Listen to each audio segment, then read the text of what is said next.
中年オタッキーです。なかなかね、バタバタと走り回っております。あんまり寝てないせいもあってね、もう寝てないんで、眠いんでね、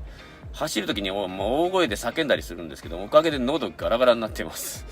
そんな中でもね、ちょっと動画を作る時間を作りましたので、動画作ってまいります。今日の紹介、カメラ紹介になりますけども、これ。はい、ペンタックスのね、スポットマチック F。ね、SPF っていうやつになりますね。これ話はその動画の本編でしましょうか。そんなわけで動画スタートしてまいります。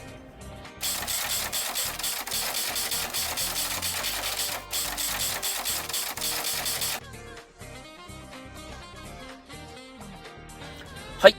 このね、ペンタックスの SPF なんですけども、簡単に言ったら SP のバージョンアップみたいな感じですかね。発売がね、1973年になるみたいですね。データとしてはちょっと個人のブログになりますけども、まずフォトスイッチを採用したところが最大の特徴ということです。M42 マウント、ペンタプリズム固定式、スクリーン交換負荷、露出モードマニュアル、TTL 平均速攻ですね。中央部重点速攻じゃないです。CDS で、受光素子ですね。レバー1回巻き上げで分割巻き上げ可能。フィルム巻き戻しはクランク式。電池は HD ですね。水銀電池です。で、重さが 641g ボディのみということで、発売が1973年。当時の価格が4万2000円ボディのみということですね。ちょっとブラックボディの価格は書いてないみたいですけど、多分ブラックボディは1000円か2000円かプラスになるんじゃないかな。で、このカメラいろいろ特徴ありますけど、まずね、代表的なものが TTL 開放速攻っていうのが実現したということですね。TTL っていうのはね、スルーザレンズっていう意味なんですけども、速攻はね、レンズを通して、速攻するっていうスルーザレンズ式。で、今まではその SP はね、絞り込み速攻だったんですけども、これは開放速攻ということで、絞り開放の状態で露出を測れるようになりました。でね、これはスクリューマウントのね、M42 なんですけども、レンズを外しますと、ここにね、感知レバーが出てきますね。これ見えるかな？これね。このレバーの位置で、レンズの開放値を、カメラが知ることになります。で、レンズの方はこれね、スーパータクマーは開放速攻には対応しておりません。で、これはね、SMC タクマーになりますね。これは対応しております。ここにね、出っ張りがありますよね。これがね、ねじ込んでいって深くなっていくと、例の感知レバーに当たって締め込まれた時に、どこまで行くかで、カメラがその開放速攻値を知るということになります。これ M42 マウントっていうのはいろんなメーカーが出しているんですけども、この方式はペンタックスが採用しているやつで、ペンタックス以外のレンズで SPF で開放速攻に対応しているものは多分ないと思います。多分ですけどね。開放速攻を実現したものということで、他にはね、このね、何ですか。ホットシューですか、フラッシュ取り付け台に、接点がつきましたね。これでシンクロコードなしで対応の、フラッシュにね、対応するようになってます。その後はね、電池がちょっと変わりましてね、これね、ちょっと大きい電池になりました。それまでの SP はちっちゃいやつだったんですけど、大きいやつになりました。僕はね、LR44 をちょっと無理やり入れてみたんですけど、これはもう露出系が死んでて、露出系は動かなかったです。そういうわけで山間露出ばっかりで撮ってきたんですけどね。でね、シャッター速度はね、マックスが1000分の1秒で、1000分の1秒から1秒まで、バルブまで、装備しています。これバルブ。で、250分の1でシャッター切ってみましょうか。このね、シャッター音と感触がね、もうこれ全く SP と同じだと思うんですけど、裏蓋開けてないんで中の構造は見てないんですけど、感触、音ともに、スポットマチック SP とほぼ同じだと思います。全く同じ感触で、これがね、このペンタックスの SP はね、SPF も本当にね、心地よい感触でね、このシャッターを切れる感触が気持ちいいんで、ついつい写真が進んでしまうっていうカメラなんですけどね。でね、古いカメラなんでね、いろんな状態のものがありますけど、僕のは露出系が、死んでるということで山間露出になってしまったんですけどもね、露出系はね、平均速攻というか、全面平均速攻なんですね。よく聞くのがね、中央部重点平均速攻ってやつなんですけど、これは全面平均速攻ということで、もうすべてのところをね、測って、適当に露出を決定するみたいな感じになるんで、結構当てにならないと思います。なんで、スマホの露出系とかで測ってね、撮った方が案外いいかもしれませんし、できればね、体感露出を身につけたいところではあるんですけどね。でね、今回はね、ほぼこのレンズ1本で、撮ってきました。ほぼこのレンズ1本じゃなくて、このレンズ1本で撮ってきたんですか。で、ここからはね、作例を紹介していこうと思います。作例なんです。今回はね、トライ X400 で撮影してきました。400ということで、レンズも明るいということでね、夜の写真もね、このようにあるんですけども、このレンズのね、優秀性とかいうのはもう、折り紙付きということで、これね、綺麗なボケになってますけども、玉ボケも綺麗に出ますね。で、解像度はね、絞り8まで絞ってるんで、そこそこ出てますが、解像度が高いレンズというわけではないです。どちらかというとね、柔らかい調子で表現できるレンズで、背景ボケが綺麗なレンズということで有名なレンズですね。絞ってるんでね、ある程度の解像度は出ていますが、開放で付近ではね、これ開放で撮ってるんですけど、そこまで解像度は高くありません。これ夜の写真ですけどもね。解像度がそんなに高くないの、これではちょっと分かりにくいかな。メーカー的なものを撮っていますけど、これは絞り8で撮ってますんで、やはり8まで絞るとね、そこそこ解像度が出ます。で、これ、逆光でね、光が強いところで、何枚か撮ってみたんですけどもね、逆光ではオートボーイスーパーの方がいいように感じました。ちょっと破綻するところもあります。悪かないんですけども、一応ね、コーティングが入ってるんでね、そこまで悪くはないんですが、そこまで強いとも言い難いですかね。構成的にはね、おそらくは、スーパータクマ 55mm F1.8 と同じレンズ構成になると思いますが、これはアトムレンズじゃないと思うんですけどね、アトムレンズとアトムレンズじゃないのがある可能性があるということなんですけども、これは黄色くないんで、アトムレンズじゃないですね、多分ね。僕も色がはっきり見えてないんで何とも言えないんですけど、黄色く変色してるようなやつはアトムレンズです。ちょっとね、判定難しいところではあるんですけどね。アトムレンズっていうのはね、放射能が入ってるんですね。こんなこと言うたらね、怖いっていう人もいいかもしれんけど、大した放射線は出ていません。0.3 マイクロシーベルトぐらいのね、放射線を出しています。これ一年中ね、肌身離さず持ってても大した被曝は、ないです。酸化トリウムというね、レンズの接着剤かなんかな、酸化トリウムという物質を使って、放射線を出しているのがアトムレンズ。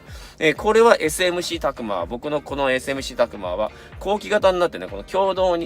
がね、ゴムが貼ってあるやつ。これは後期型ですけど、これはアトムレンズじゃないみたいですね。でね、レンズの話になりましたけど、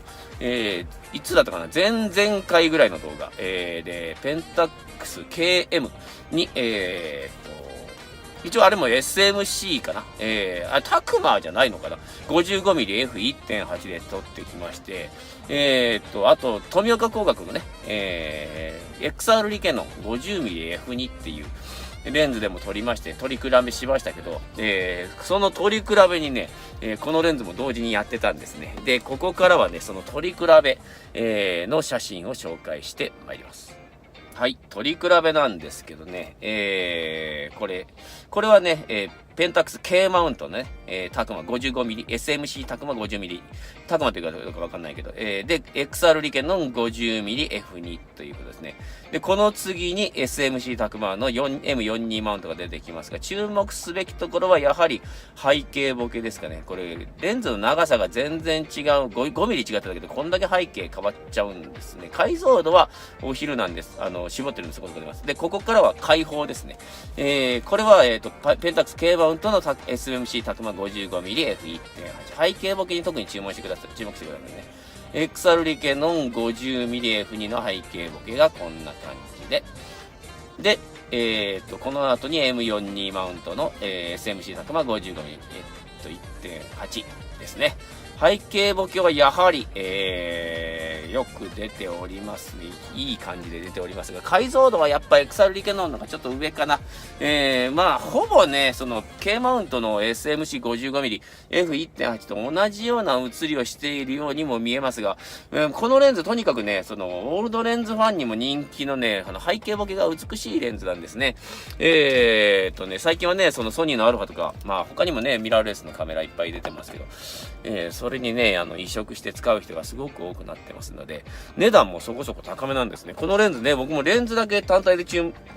ヤフオクで買ったんですけども、4000円ぐらいしました。これ僕としてはなかなか高い買い物をしたんですけど、4000円プラス送料だったんで、レンズだけとしてはね、結構高いですよね。まあ、M42 マウントのレンズをその当時何も持ってなかったんで、もう、チャニムに買ったって感じで、値段も上がっていったんでしょうけど、今はもしかしたらね、今もうちょっと値上がりしてるかもしれない。最近ね、そのフィルムカメラ系のものはね、全部値上がりしつつあるんで、今買うともう少し高いかもしれないですし、お店で買うともっとするかもしれないですね。ペンタックスはね、やはりね、そのレンズの作り方がよそのメーカー、特にね、ニコンさん、キャノンさんとは相対的なものがあります。やはり、解像度を追いかけていってるのとは、正反対ですよね。で、背景ボケが美しいということで、やはり、ポートレートとかネイチャーフォトにね、使うにはね、ペンタックスのカメラいいんだと思いますね。まあ、メカメカしいものを撮るにしても、絞ったらそこそこ改造しますんで、なんとかなるし、ペンタックスのレンズいいんだと思いますね。まあ、コアなファンが多いのも頷けます。そんなわけでね、このカメラ、まあ、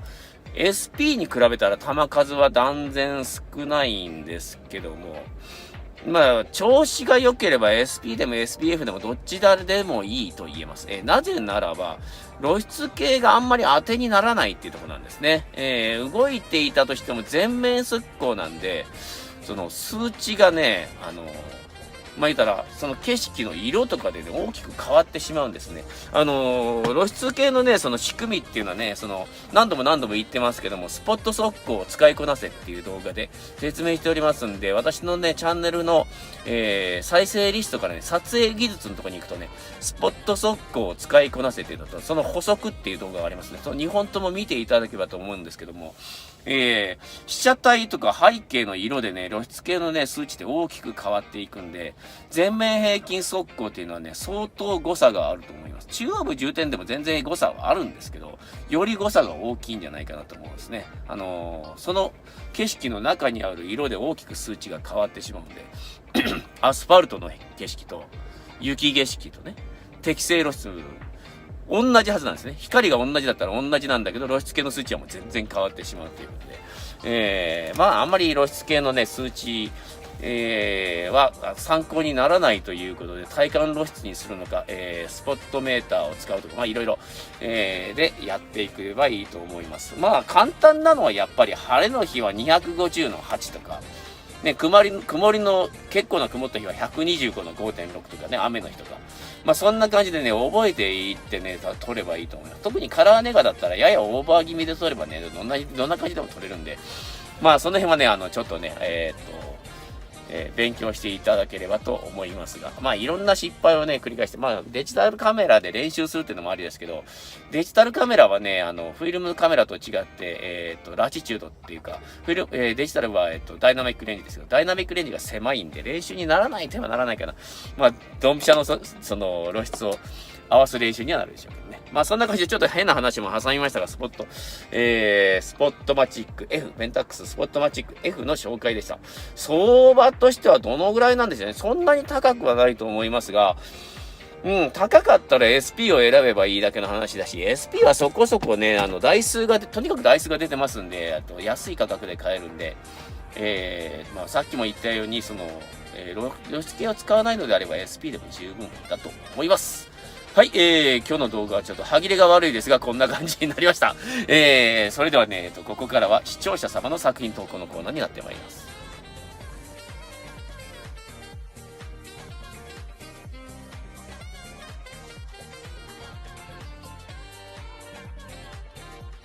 はい、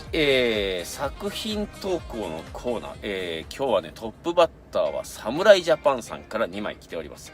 1枚目が洋館の窓。2枚目が雪に埋もれた漁具の向こうにということで、カメラどちらもオリンパス 35RC、富士カラーネガ400を使用されておりますね。で、写真なんですけどもね、ちょっとね、トーンが暗い写真に今回はなっています。レンズの解像度としてはバッチリなんですけどもね、これ1枚目はちょっと光がない感じで、ちょっと寂しい感じの写真になりますね。で、2枚目はね、ちょっとフリンジがこれ出てるのかな、右上のあたりの方を注目してください。紫色のね、やつが出てます。これ、光線状態によってはフリンジが発生するレンズなのかな。色目的にはね、ちょっとやっぱり暗い調子で映っておりますね。面白いところですね。カラーネガ、富士カラーネガ400ということで、多分忠実再現だと思うんですけども、ちょっと暗いトーン、どちらも暗いトーンになってます。そういうレンズなのかな。確かでも、このカメラって、リバーサルで結構送ってきてますよね。発色が面白いですね。ネガとリバーサルでこんな変わってしまうんですね。はい、侍ジャパンさんありがとうございます。次は一都市9さんから2枚。どちらもね、寒い朝っていうタイトルで、1枚目がポジで、2枚目がネガですね。寒い朝ポジ、寒い朝ネガということで、1枚目の方はニコン F フォトミック、オート 50mm F2、RDP3、プロビアカ、で撮ってますね。で、ネガの方はオリンパス OM30、随行 50mm F1.4 コダックゴールド200で撮っておられます。で、写真なんですけどもね、これ霜がついた地面を撮られておるようで、このポジの方ね、ディテールが素晴らしくなってますね。手前にあるものも、被写界深度すごい、薄いんで、近い、撮影物で近いっていうこともあるんですけどね、印象的な写真になってます。2枚目の方はね、ほぼ、パンフォーカスで撮られております。これなんでしょうね。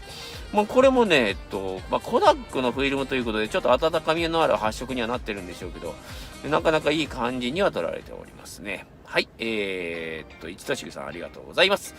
次が、ハンドルネーム、YUK さんですね。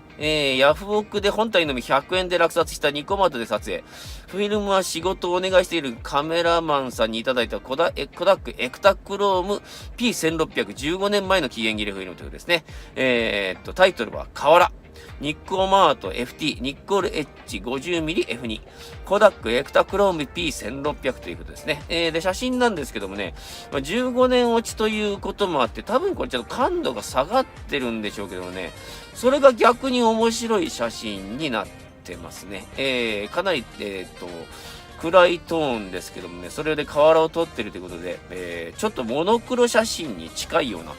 印象的な写真になっております。ちょっと面白い感じですね。はい、YUK さん、ありがとうございます。次がね、ミッシェルさんからの投稿で、2枚ですね。1枚目がね、冬のサザンカ、トリップ35編ということですね。で、2枚目が道路網確保ということで、どちらもカメラは、トリップ35、コダックゴールド200で撮られております。前回のミノルタ V2 との比較でトリップ35で撮影しましたということですね。なるほどね。我が家のサザンカということで、ちょっと被写体が違ってますけども、まあ、写真なんですけど、これはね、雪景色の中の晴れということで、なかなかいい感じになっておりますね。まあ、光が当たってる部分は雪が溶けてしまうんで、まあ、被写体に光はどうしても当たんないんでしょうけど、でもこれ、PL フィルターがあったらもうちょっと青が出てたのかな。まあ、コダックのフィルムなんで難しいところですけどね。で、2枚目の写真の方が僕は好きですね。これね、遥か彼方まで、雪景色が続いているというか、圧雪道路が続いているんですけどもね、これなかなかいい写真になっておりますね。ちょっと解像度が低いのが難点です。これは、フォーカスが違うところに来てるのかな？どこにピントが来てるのかちょっとわからないところですけどもね。はい、ミシェルさんありがとうございます。次が、1、2、3、4。イクオさんでいいかな。お疲れ様です。作品投稿コーナーお願いします。タイトルが、1枚目、陸上競技場にて、2枚目がね、日を浴びて輝く木ということで、カメラはどちらもペンタックス LX、レンズ SMC、ペンタックス A ズーム28から 80mm、F3.5 から 5.6。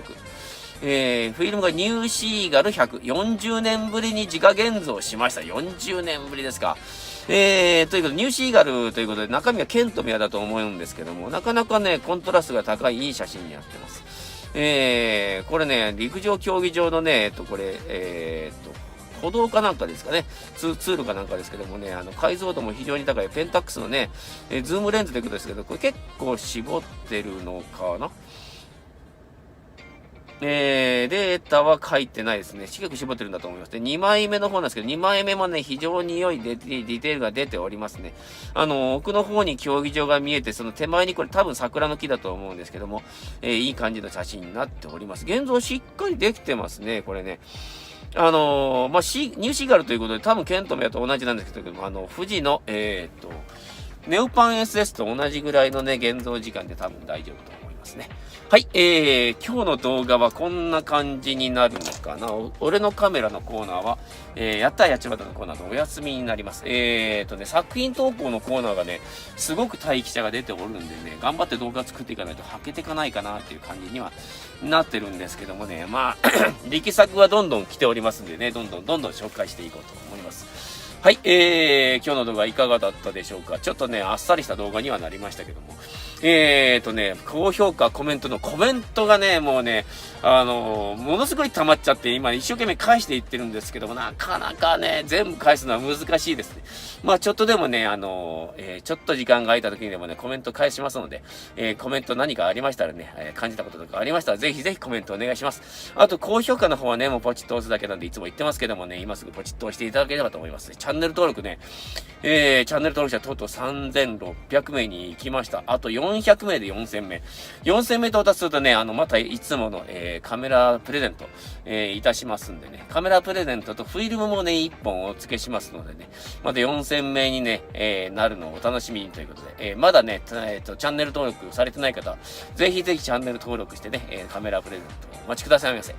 はい、今日の動画はここまで。次の動画なんですけど、撮れてないんだな、写真が全然進んでないんですよね。